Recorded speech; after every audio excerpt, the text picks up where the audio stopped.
Vous pouvez avoir besoin d'effectuer des tirages aléatoires. Sachez que vous pouvez le faire avec Excel 2013. Par exemple, je souhaite avoir un tirage à pile ou face entre mes 6 participants. Je vais le faire avec Excel. Simplement à cet endroit-ci, je rentre le signe égal et j'utilise la formule aléa ALEA. Je n'ai besoin d'aucun argument pour cette formule, donc j'ouvre et je ferme la parenthèse, puis j'appuie sur la touche Entrée. J'ai ici un tirage aléatoire qui a été fait. Je souhaite maintenant automatiser pour les différents participants. J'automatise donc à l'intérieur de la colonne. Et je vais avoir, vous le voyez, des résultats différents pour chacun de mes participants, donc soit 1, soit 0. Si vous souhaitez relancer le tirage, vous pouvez utiliser la touche F9 de votre clavier. Vous pouvez aussi sélectionner n'importe quelle cellule et appuyer sur la touche Entrée. Cela permet de relancer le tirage. Si je souhaite maintenant non pas tirer entre pile ou face, entre deux éléments, mais bien avoir un aléatoire pour chaque participant de 1 à 6. De toutes les façons, il y a 6 participants, donc je ne souhaite pas faire plus de 6 groupes. Je vais donc avoir un nombre de groupes compris entre 1 et 6 de taille inégale. J'utilise la formule aléa.entre.borne, donc égal aléa.entre.borne, comme ceci, au pluriel. Ensuite, j'ouvre ma parenthèse et je vais sélectionner le nombre minimum de groupes, 1. Ensuite, un point virgule et le nombre maximum, donc il s'agit de 6. Ensuite, je ferme la parenthèse et j'appuie sur la touche Entrée. Je vais ici avoir 3 par exemple. Je vais maintenant automatiser cette formule à l'intérieur du tableau et donc je vais avoir des tirages, vous le voyez à chaque fois, entre 1 et 6. Sachez que vous pouvez utiliser la formule aléa et non aléa entre bornes pour faire ce genre de tirage. Je vais vous montrer comment le faire. Je rentre ici, égal, aléa. Ensuite, je vais ouvrir et fermer la parenthèse. Maintenant, je vais faire un calcul. Je vais multiplier le résultat qui sera obtenu, donc 0 ou 1, par 5. Et je vais ajouter à cela 1, car je ne souhaite pas avoir de résultat 0. Ensuite, j'appuie sur la touche Entrée. Et donc, vous le voyez, je vais avoir un chiffre aléatoire qui sera apparu à cet endroit-ci. Je peux d'ailleurs l'automatiser à l'intérieur de mon tableau. Et donc, vous le voyez, je vais avoir des résultats. Et je peux même départager des résultats ex aequo, ici, en me fiant au décimal. Cependant, si je ne souhaite pas avoir de décimal, mais à chaque fois avoir un entier, je peux utiliser la formule ENT qui me permet de convertir tout cela en entier.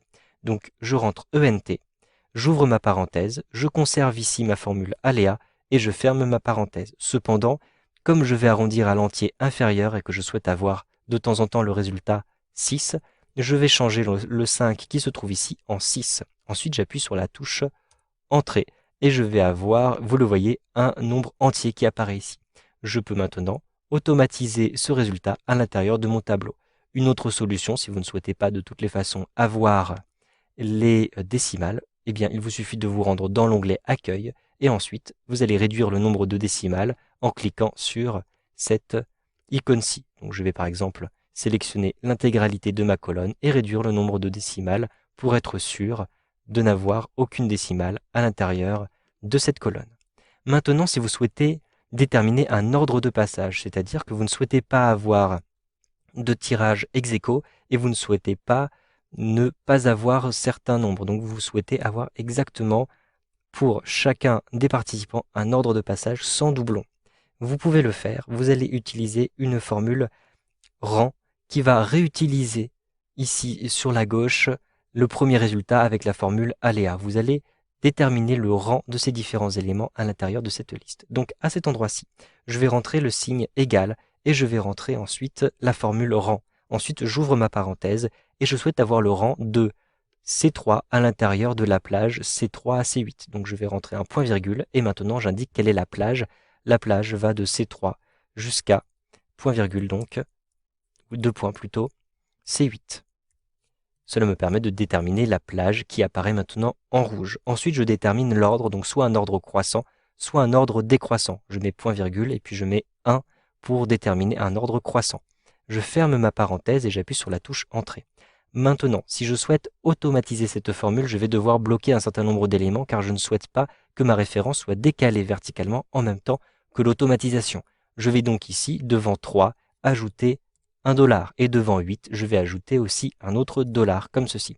J'appuie sur la touche Entrée et maintenant ma formule est prête à être automatisée. Je l'automatise à l'intérieur de cette colonne jusqu'à F8. Et vous le voyez, j'ai un tirage sans doublon, je suis sûr de n'avoir aucun doublon, et j'ai donc un ordre de passage parfait.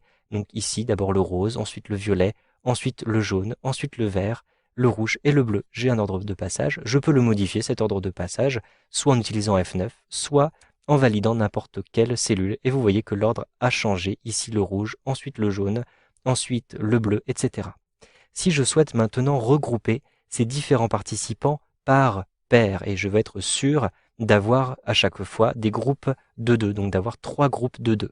Je peux le faire en utilisant les résultats que j'ai déjà obtenus ici en F3. Je vais simplement le diviser par 2. Donc je me rends ici en G3, je rentre le signe égal, puis je vais utiliser l'ordre de passage que je vais diviser par 2. Ensuite j'appuie sur la touche Entrée et je vais automatiser cette formule-ci à l'intérieur de mon tableau. Je vais donc avoir 3 groupes de 2, donc avec ici le groupe vert plus bleu. Ensuite je vais avoir le groupe 2 rouge plus violet. Et enfin je vais avoir le groupe 3 jaune plus rose. Je souhaite relancer ceci. Je vais simplement sélectionner une cellule et appuyer sur la touche Entrée ou bien utiliser la touche F9. Et donc vous le voyez, je peux redéfinir mes paires tant que je le souhaite.